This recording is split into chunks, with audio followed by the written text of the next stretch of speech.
संवाद उपनिषद श्रृंखला में आज का विषय अग्नि सोम भाग 9। अव्यय पुरुष की 5 और अक्षर पुरुष की 3 कलाएं मिलकर सोम और अग्नि पर क्रियाएं करती हैं। प्रकृति अपना कार्य करती है।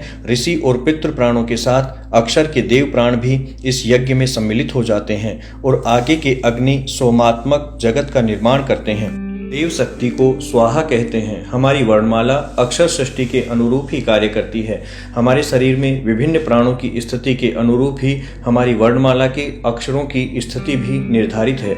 हमारे शरीर का षटचक्र संस्थान विभिन्न कमल दल रूप में स्थापित है और हर दल का एक निश्चित अक्षर है। कंठ स्थित विशुद्धि चक्र में 16 स्वर, हृदय स्थल के बाह्य दल कमल, अनाहत चक्र में क से ठ तक, नाभि स्थित मणिपुर चक्र के 10 दल, ड से फ तक, नाभि के नीचे स्वाधिष्ठान में ब से ल तक और मूलाधार के 6 दलों में व श अक्षर होते हैं। एक योगी को आत्मोत्थान के लिए यह पूरी अक्षर संस्था पार करनी पड़ती है। यही प्राण संस्था है जो एक व्यवस्थित क्रम में कार्य करती है। प्राणों के माध्यम से ही व्यक्ति मन तक पहुंचता है। इंद्रियां भी प्राणों के द्वारा ही संचालित होती हैं। व्यक्ति के शरीर 3 प्रकार के होते हैं। स्थूल शरीर क्षर पुरुष के साथ, सूक्ष्म शरीर प्राण के साथ और कारण शरीर अव्यय पुरुष के साथ कार्य करता है। हर अक्षर एक बीज की तरह कार्य करता है। मंत्र सिद्धांत के अनुसार विशेष प्राणों को जागृत करने का कार्य करता है। उदाहरण के लिए 5 महाभूतों में पृथ्वी का लम, जल का बम, अग्नि का रम, आकाश का हम और वायु का बीज यम है। अक्षर संस्था के सभी तत्व मिलकर अग्नि व सोम पर क्रिया करते हुए क्षर पुरुष का निर्माण करते हैं। क्षर पुरुष में अव्यय और अक्षर की 10 कलाओं के अतिरिक्त स्वयं की भी 5 कलाएं होती हैं। प्राण, अप, वाक, अन्न और अन्नाद। यह क्षर सृष्टि हमारे जीवन का संचालन करती है। अव्यय अक्षर की 10 कलाएं तथा क्षर की प्राण, अप और वाक मिलकर अन्न और अन्नाद पर क्रियाएं करती हैं। इसमें विभिन्न प्राण शक्तियां व प्रकृति आदि सहभागी होती हैं। पंचपाश युक्त पार्थिव सृष्टि का निर्माण होता है। प्रतिसृष्टि अथवा लय की अवस्था में सारा क्रम विपरीत भाव में चलता है। जो जिससे पैदा हुआ उसी में लीन होता चला जाता है। उदाहरण के लिए पृथ्वी का जल में, जल का अग्नि में, अग्नि का वायु में और वायु का आकाश में लय होता है। अक्षर सृष्टि 6 है से शुद्ध होकर ए में लय होती है। ए का लय कला में और आगे अर्धचंद्र, नाद, महानाद आदि से गुजरता हुआ महाबिंदु में अंतिम लय उन्मना का होता है। महाबिंदु ही महाशून्य के नाम से जाना जाता है। जिस महाबिंदु से शब्द और अर्थ सृष्टि का विकास होता है, लय के क्षणों में ये उसी में लीन हो जाते हैं।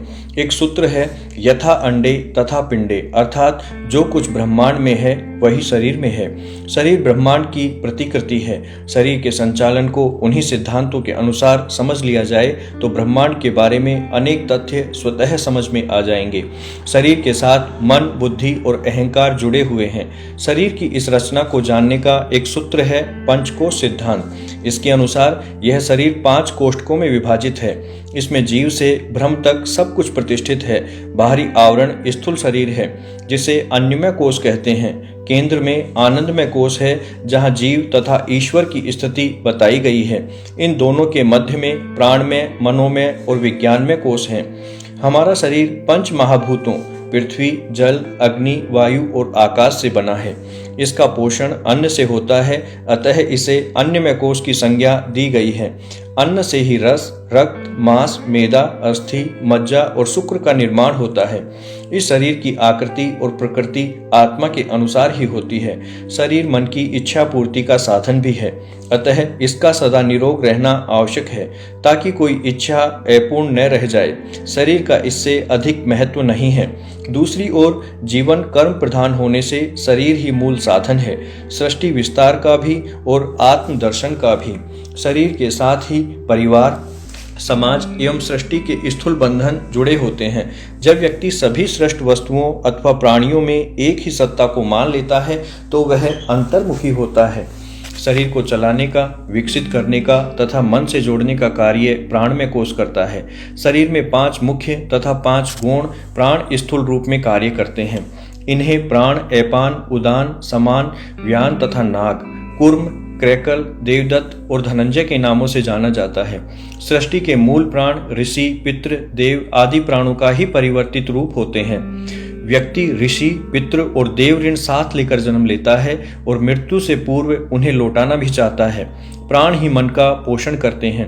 प्राणमय कोश के सहारे हम जीवन के गूढ़तम रहस्यों को समझ सकते हैं, अपने मन को जान सकते हैं, मन के आवरण देख सकते हैं, उन्हें दूर करने का योजन कर सकते हैं। हमारा मनोमय कोश इसी प्राणमय कोश के भीतर रहता है। इसी मनोमय कोश से हमारी 5 कर्मेंद्रियां जुड़ी हैं: हाथ, पैर, गुदा, मूत्रेंद्रिय और मुख। मन में इच्छा संसार है।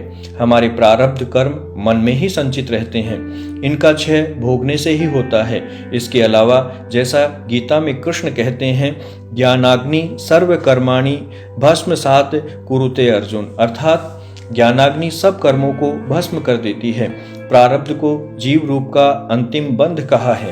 अन्य में कोश 5वां कोश है। यह जीवन का आधार है।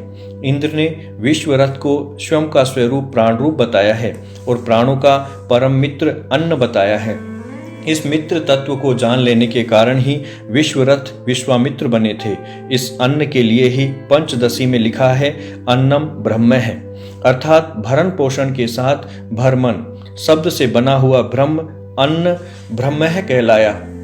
जीवन में माया शक्ति के जो भाव हैं, निद्रा, क्षुधा, तृष्णा, शांति, छाया, लज्जा, शांति, श्रद्धा, कांति, लक्ष्मी, वृत्ति, स्मृति, दया, तुष्टि, भ्रांति आदि सब आत्मा के ही रूप हैं। मनुष्य शरीर की रचना को समझने के अनेक उपाय हमारे सामने हैं।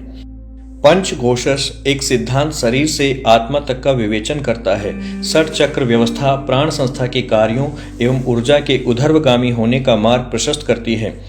आयुर्वेद प्रकृति के अनुकूल जीवन व्यवहार का ज्ञान कराता है। साधारण मनुष्य को विशिष्ट ज्ञान की आवश्यकता नहीं होती। अपनी जीवन शैली के अनुसार ही ज्ञान का होना भी आवश्यक है, न कम न अधिक। सिद्धांत और व्यवहार पक्ष की भिन्नता ही इसका प्रमाण है। व्यवहार में हम अनेक सिद्धांतों का उपयोग करते हैं तथा उनका अर्थ जानने की हमें जरूरत नहीं होती।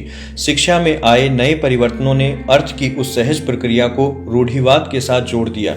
शास्त्रों के अनुसार शरीर जिस जिस क्रम में बनता है और कार्य करता है, उसी के अनुरूप भिन्न भिन्न उपायों से हमें इनको समझना आवश्यक है। इस दृष्टि को 3 रूपों में देखा जाता है। सत अर्थात सत्ता रूप में, जिसका केंद्र हो और परिधि भी हो। असत अर्थात जिसका न तो केंद्र हो और न ही परिधि। तीसरा स्वरूप सदसत अर्थात मिश्रित। इन सभी स्वरूपों में मन प्राण वाक एक साथ रहते हुए नए नए रूपों में परिवर्तित होते रहते हैं। यह निश्चित प्रक्रिया है तथा इसी के कारण आधि भौतिक, आधि दैविक और आध्यात्मिक सृष्टि का विस्तार क्रम आगे बढ़ता है। इन्हीं को हम जीवन में ज्ञान, क्रिया और अर्थ के रूप में देखते हैं। इनमें से ज्ञान का मूल है मन, क्रिया का मूल है प्राण और अर्थ मैटर का मूल है वाक।